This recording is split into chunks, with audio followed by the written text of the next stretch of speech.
Your head coach, Paul Chryst, good enough to join us now to talk about this class. Paul, how different is this signing day this year because of the global pandemic? Well, the signing day itself is feels the same because you're awfully excited. You appreciate each one of these young men, and we're excited to have them with us. What's very different has been their process, and the things that they weren't able to do.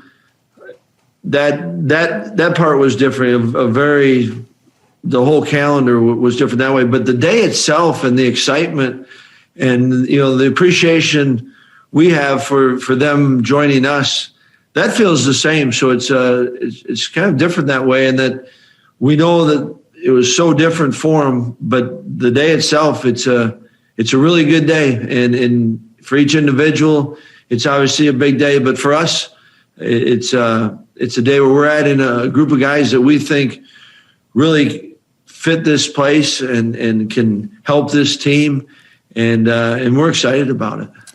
Well, let's talk about one of the guys that I'm sure you're quite appreciative for, and that's Nolan Rucci. Specifically him, what is it that makes him so impressive?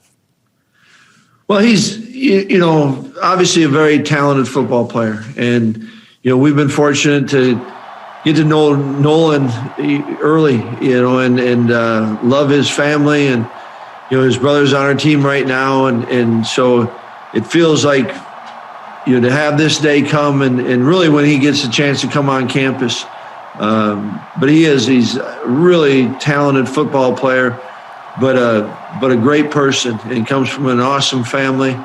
And so it's one we're truly appreciative of, and excited that he's joining us. When you're going after offensive linemen like him, how much does the fact that your program has become a factory towards the NFL, how much does that help sell Wisconsin for you? The guys that have moved on, it's a credit first and foremost to them. And yet I think it does show kids that are coming in and want to join it that you can be the best offensive lineman in the country. You can be a part of, a great unit of offensive linemen. And so I think it certainly helps.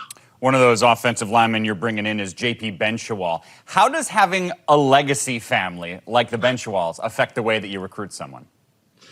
Well, I think it's important to, you still had to recruit JP. You certainly don't want to assume just because of Luke and Bo and his dad that he's coming here. And so I think that, that there's a appreciation. He knows this program, very similar to Nolan. He knows a lot more about this program that, has a sibling going through it than someone that doesn't. But I do think it's important that you recruit the individual. And yet I do know